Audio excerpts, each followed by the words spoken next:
presentation, but please remain seated because we do have to split you guys into your tours, and even before that, we do have some information we have to go over. So please remain seated after the presentation is finished. See you soon. Thank you. Good morning, everyone. My name is Jessica Hines, and I'm from the Student Financial Services Center. I know we're your favorite people to speak to. So we're going to speak to you, and then you're going to speak to us with all the questions that we can answer here. And then we have sessions following this, that if you have any more specific questions geared to your particular student, we'll be having, I have some colleagues over there waiting to say hi. But I know you have tours, so you don't have to rush. We will be around. But we're going to jump right into our presentation. I'm here with my great colleague, Scott Powers, and we're going to hopefully give you a lot of the frequently asked questions, answers to those. And then again, like I said, if you have any questions after, we'll have a little bit of time. And then, of course, any more specific questions, you can come see us over at the Damien Center. So, on August 5th, we have a summer webinar that you can attend virtually. This is going to cover a lot more detailed information than we're going to cover here. We want to get some of your questions answered here. So, we're not going to go into a lot of details. So, if you can make our summer webinar, we have a second one and our last and final one on August 5th. We will have other things going on throughout the semester, but just before school and when your students come to campus, we do have this webinar available. We'll cover FAFSA, we'll cover some of the state grant information, TAP and the Grand Excelsior Scholarship, alternative types of funding, billing, and on the blackboard, we have a financial literacy presentation that my voice might be over. I don't really like my voice that much, but it's good and it's a lot of information. So definitely view that. We do go into more detail about the same topics. The topics are pretty much redundant, so we're going to be talking the same stuff over and over and over, and hopefully it helps you better understand it.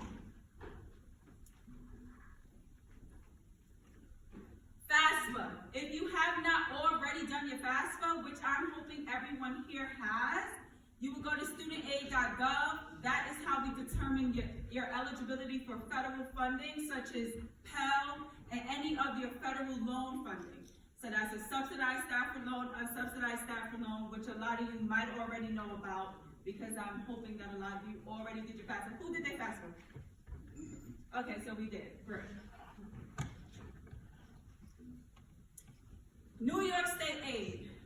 So when you do the FAFSA, there's like this link that says we can link it to the tab. Who pressed that button? Okay. Then you have to go onto the state website, which is hesc.ny.gov, and actually complete the application.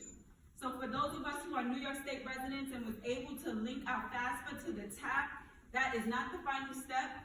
So the next step would be to go to the website above and complete that application. Otherwise, you probably got your bill already because we already set the bills out, and you probably don't see that information reflected on your bill. If you don't, a lot of times that means you did not do that TAP application. So if you can, and you see a TAP estimate, but you don't see it applied to your balance, go onto the TAP application, complete it. Another thing you might have to do is update the school code. The TAP school code is 0895. Again, the state TAP school code is 0895. So if one, we're going to check to make sure you did the application, and the second thing is to make sure that the school code is accurately inputted on the application. A lot of times you would apply to different schools, so you might have a different school on that application. So just make sure that. And then if all of that is updated, then call us. Excelsior. If we completed the Excelsior scholarship, we've heard a lot of talk about, oh, Excelsior covers the cost of tuition. Woo-hoo, free tuition. Free tuition is free tuition. Free tuition is not free school, right? So there's a difference. It's going to cover the cost of tuition. So if you have already applied to Excelsior, you're not going to see it on your award letter. We know why, because you have a bill due. Got it. But we are waiting for the state to send us over that information, and we are well aware that the bill is due. Do not panic. We are well informed. You will be fine. But just make sure you did the TAP application, and we will start to send out some communication regarding Excelsior as soon as we know more. Right now, we don't know a lot. The Excelsior Scholarship, the application is closing August 30th, which is new, because most times it's a lot less of a time frame to complete Excelsior. But now you have more time. If that's something you're interested in, all of the information for Excelsior can be found on the HES website. The student tuition credit is a credit that's in conjunction with TAP. So a lot of times if you are eligible for TAP, you are eligible for the student tuition credit, and most of the processes are the same. If currently you are seeing TAP on your account, and you are not seeing the student tuition credit, we are aware. We know, and we are working on that. Give us a few days. We sent out an email yesterday regarding why you're not seeing the student tuition credit. So if parents did not receive it, your student did. So ask them to show you that email. Ask them to show you that email because it has a lot of good points. It's going to take us some time to get that student tuition credit to reflect in the bill. And the best part about it is you're fine. Your student will start school on August 23rd, and you will be okay because we are working on getting that information applied to your account. UAlbany. You don't have personal access to UAlbany unless you ask your student for the login, which is completely okay. I don't need to know. But on the UAlbany account is where we put a lot of information. That's how we get that information out to students. We have over 17,000 students, so unfortunately we cannot call each and every student. However, we do put the information and the notices on their account. Soon as the student logs into their UAlbany, there is a to-do section right on the left side, and it will list anything.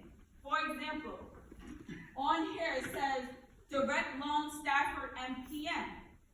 If you received your bill and your student accepted school loans, their loan is not applied in the bill. A lot of times they have these notices on their account.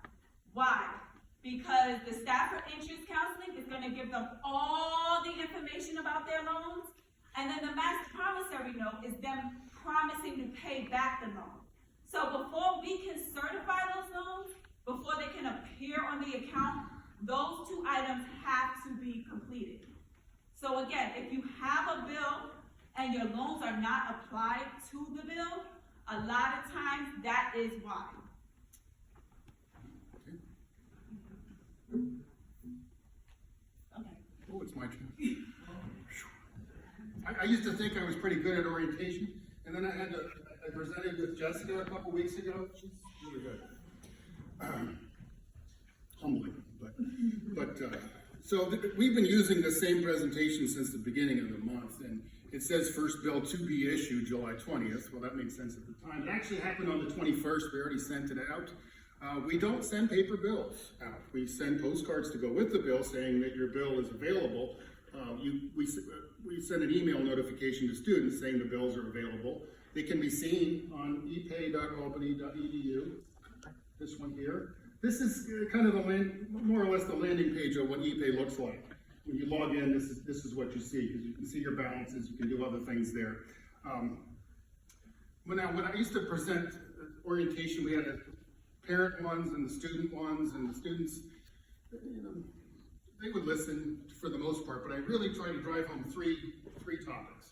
And one of the most important ones I would try to tell them, I tell them multiple times, is we have something you can do on ePay called an authorized user.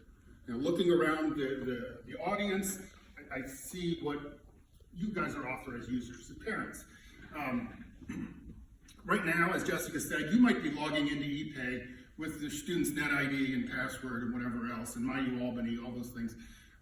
But at some point, they might change their password, and then all of a sudden you say, why can't I get into ePay? I want to see the bill, and it doesn't work. Well, it's because you were logging in as a student, which we know happens, but as an authorized user, you'll get your own access. All your student has to do is one time go in to ePay. They log in with their same credentials they use from UAlbany.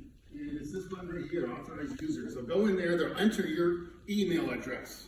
They'll enter your email address, and the system will send a password, a temporary password with instructions on how to activate your own access. So if anything we say today, get them to do that. That helps a lot. Well, when we sent the email out to however many students on the 21st, if you're an authorized user, you got that same email. You got an email that said the bill is ready, you can go look at it now, things like that. You can even enter your phone number and get a text message alert, those kinds of things. So as an authorized user, and then you'll log in yourself. So if the student changes their password, it won't bother you. Let's see. Other things on here, the payment plan. So you can not only see the bill, you can see the current balance. So we sent a bill out on the 21st of July, and it might have shown one balance. I just heard yesterday that we started activating SUNY tuition credit, and they're disappearing, and then they're going to come back, and it's like a multi-step process the financial aid goes through, and we should be getting Excelsior awards early next week. So your student won't see their Excelsior award if you've applied for it, but we're not picking on you. We don't have any of them yet. They should all be activated early next week, and that should change things.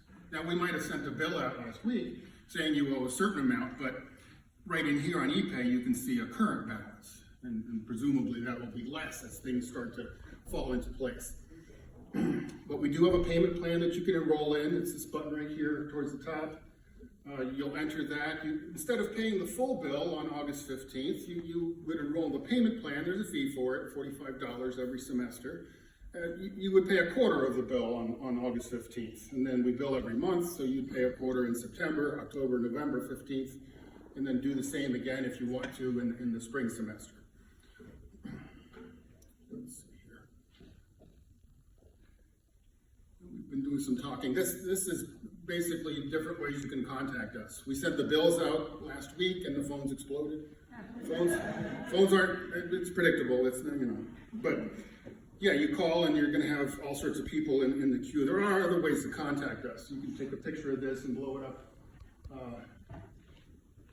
You can email us, sfs@albany.edu. You won't get an answer immediately, but you might get an answer in 24 hours, and most of the time, 48, depends on depends how popular we are. But, a lot of times you don't necessarily need your answer immediately anyway. But the phones, and today we're actually seeing families right outside. We're located on this floor in the older part of the building. There's a restaurant called Damien's, which is closed for the summer, with TVs all over the place. It's right down the way a little bit. We're meeting with families out there today, so you can go and schedule an appointment after your tour or something like that. I think we've talked enough. We wanted to do Q&A. We've got 15 minutes. I talked about Excelsior, and you won't see it. That's a common question of these things. Is there any other questions? I have a question. Yes. I looked at the bill, and my daughter, she's a freshman, has the dorm here. I didn't see any charges for the dorm. The dorm, yeah. Well, Res Life gave us. But we don't know what to do. We don't know how much financial responsibility we're gonna have. Yeah, two things about that. Yeah, Res Life has given us hundreds of charges for the room, but they're going to keep adding more to it. They're not done adding the charges.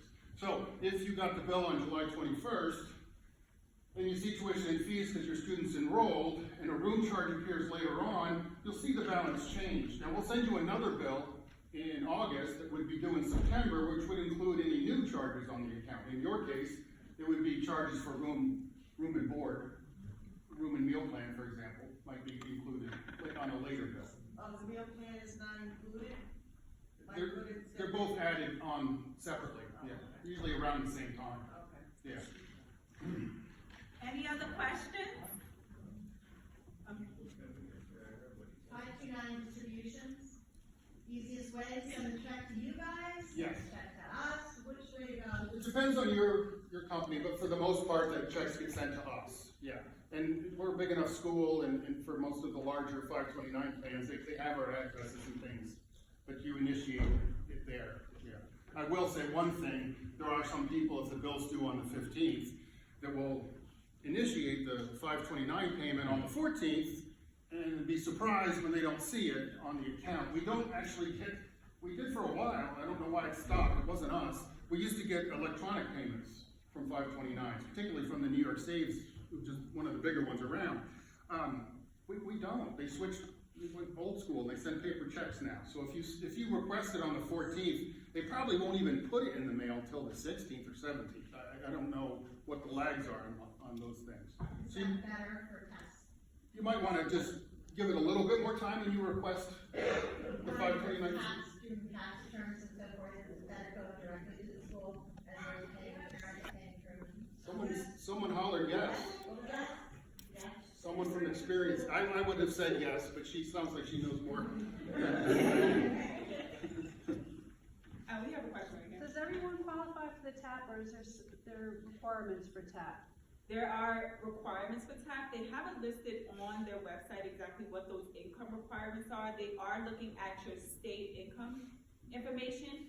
TAP does all of that on their end though. And so they'll initiate that estimate for us to see and things like that. So if you go onto the state website and do the application, I always say just do the application because you miss as many shots as you don't take, right? And so just do the application, and if you're eligible for it, they'll definitely send us over that information. Okay. If you see on the student's financial, we take a guess. And we get the FAFSA, which isn't exactly the same as the TAP application, but we take a guess on what you might be eligible for TAP, and I actually did a research on it once, and it's pretty accurate for the most part. If you see a TAP estimate in the financial aid package, then you're likely eligible for some amount of TAP. Just because you don't see it doesn't mean you're not, but you know. How do you find out? Through the financial advisor, they'll let us know? Well, the student can see on UAlbany, they can see their financial aid package and see what's in there. Okay, okay. I don't know if I missed it or not. I mean, we sent award letters, you know, way back when, but, And the least amount you probably see is $500, and then it could go as high as almost $6,000. So depending on your income range, you may get something as small as $500, but the max is about close to $6,000 for a student's award. student, this is their UAlbany landing page. This third tab that says finances, it would take them over. You can see your student account there. You can also see the financial aid there too. And the TAP application is pretty short, so if you just give it a whirl.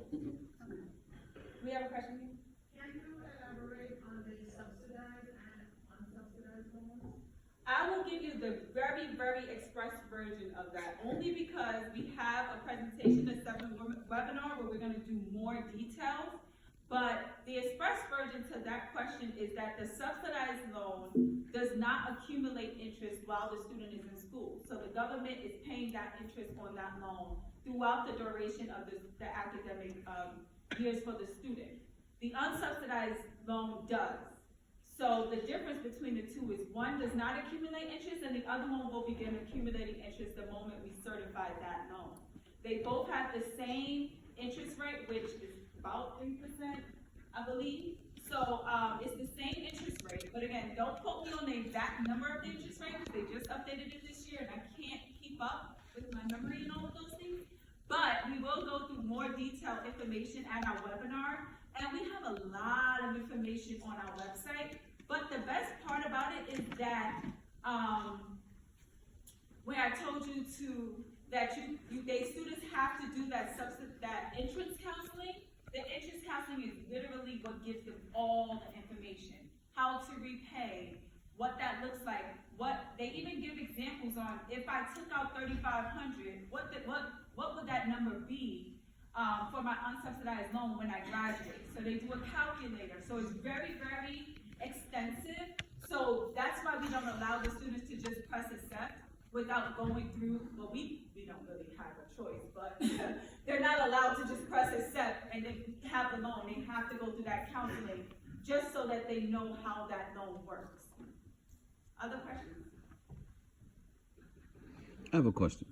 These government grants, do they cover tuition only, or do they cover other costs? So for Excelsior purposes, they will be considering any government grants or scholarships as going towards part of the tuition before they determine the amount for Excelsior. So let's say if you have $500 in Pell and you have $500 in TAP and SUNY tuition credit, they're gonna say, okay, that's $1,000 going towards that tuition charge, and then we're gonna pay whatever that $1,000 is not paid. But if that's not your case, and let's say all of your aid, a lot more of your aid is federal Pell, TAP, and that sort of thing, it's gonna first go towards paying tuition and fees, and then any remaining will go towards room and board. Thank you. Yes. Would that be the same case with the federal loan as far as Excelsior goes? No, no ma'am. So the loans can be used for, Not just for tuition, we're not counting that against the Excelsior? correct. I have a question. Yes. I'm a little confused because I was under the impression that you could get Excelsior, TAP, and Pell. But then when I called, someone said, no, you can't. You have to either take Excelsior or Pell or TAP. But on our bill, it shows that we got the Pell, the TAP, and the Excelsior, I guess.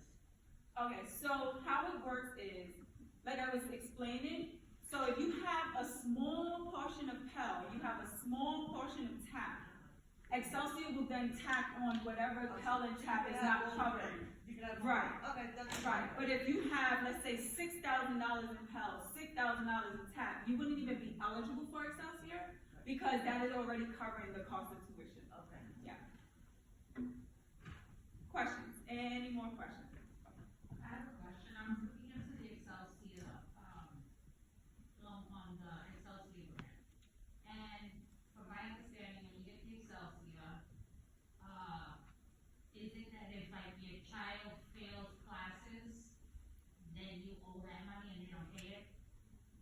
So fail is a bit steep. They have a credit requirement that students have to complete at least 30 credits in an academic year. But the academic year is not just a fall and spring semester, it's a fall, spring, and summer semester. Winter. So, even winter, yes. And so if a student fails, they have opportunity to then take a class over either the winter or the summer to make up those credits. So it's not necessarily that they failed as much as they have to be on track to graduate with that 120 credit requirement by their senior year. So as long as by the end of the summer, they've completed those 30 credits, they'd be eligible for Excelsior. They could even get straight A's, but if they only took 12 in the fall and 12 in the spring, that's 24. That doesn't meet the 30 requirement, and then you'd have a problem with Excelsior. And they pretty much said for the extra 6 credits, you pretty much gotta do your own research and see where you're gonna be from that. Right. A So lot you of have people- winter semester, you have the summer semester, you can tack on those credits at that point. But as far as repayment, yes, so you would be required, the scholarship would then turn into a zero interest loan.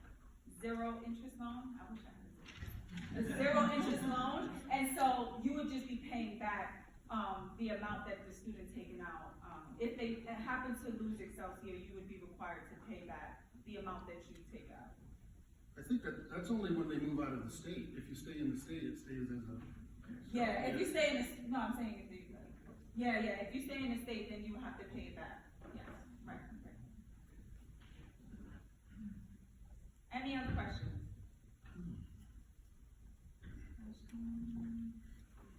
No more questions? I'm sure we'll all have We questions. got 5 We minutes. got 6 minutes, 5 minutes. More You're questions? going to be bombed, don't worry. My son is getting exempt from the vaccination due to allergies to the medication that's in it. So, if it takes, because his appointments aren't right at this moment, the doctor is signing off. So is there like a refund policy or something if it takes too long to get it and the mandatory vaccination thing is going on? That's really, yeah. We haven't had that yet. I've heard rumors about, requiring I've looked vaccination. online and I've seen some stuff about there's like a deadline for the refund of it, if you don't get it, but then it's not authorized, it's not, approved yet. This is new to us. I mean, we know that there's some talk about, you know, requiring vaccination and getting deregistered, I think is what you're, you know, Yeah. from school. I haven't heard the details on that, I don't know all that, but I believe that there was some, at the same time I heard about this, there were some exceptions that could be made, you know, if you are allergic to vaccines, then, but, you know, I don't know if we're the best answer for those kinds of questions. In our regard, I mean, the student would start school, they start building liability once they begin classes for those classes. So let's say he would know essentially before classes begin if he's gonna be in class. So you'll have time to be. Yeah, so what she's saying is, forget about vaccines. Let's say you come to school and you go through the third week of the semester and realize you don't want to be here anymore for whatever reason. And you withdraw in the third week of the semester, you know, just normally. You wouldn't have to pay all of the tuition and fees, but there would be, you know, some liability. The charges would be reduced, but they wouldn't be completely erased. Yeah. You know, if you made it that far in the semester. One really common question is this one on here. The loans, the students as first-time borrowers, they have to do 3 things in order to activate the loans. They have to accept it, first of all, and then they have to do the entrance counseling and promissory note. I try to emphasize that because that's one of the most common issues that all students have. I did a presentation to one group recently, and I measured how many had done it. And in this group, it was something about 50% had accepted the loans, but hadn't yet done the master promissory note and entrance counseling. So I don't know if that applies to your students, but some of you it does. What is the entrance counseling exactly? Yeah, you go to the same place you go to for the FAFSA. Oh, it's on-screen thing. It's all online, Okay. yeah, nothing's in person anymore. You can go here, they take anywhere from 10 to 20 minutes to do both of them, entrance counseling and promissory note. We didn't show you the whole page there, but down below you can link to the entrance counseling. And you only have to do it the first year. They're good for 10 years. You know. Presumably they won't be students after 10 years. Yes. 90-day action, 90-day essential, but I don't know how long 10-day essential for approval, you know? Like maybe, I don't know if like 80 weeks or how quickly or more time, what happens in that time? So if you completed the Excelsior, the state is gonna give a communication directly to you where your student has to sign a contract. So as long as you sign that contract, pretty much preliminarily, you are approved for Excelsior. And then, like we said, no one sees Excelsior on their account as of yet, because we're waiting for that process to happen on our end. So that's fine, as long as you you sign that contract, then you'll be among those students that once we get that information, we can apply to the account. But if you have not signed the contract, I would recommend going onto that state website, test.ny.gov, and looking to see if there's any communication. We all know students miss communication, so we want to check and make sure that they're not getting that communication, and then you're not being able to encourage them to sign that contract, right? So make sure that we're asking the students, or unless your information is on the TAP site, but a lot of times it's the student's information. They get an email, they get a correspondence saying there's something outstanding, or there's an update. They go in and sign that contract, and that's all you need to do on your end until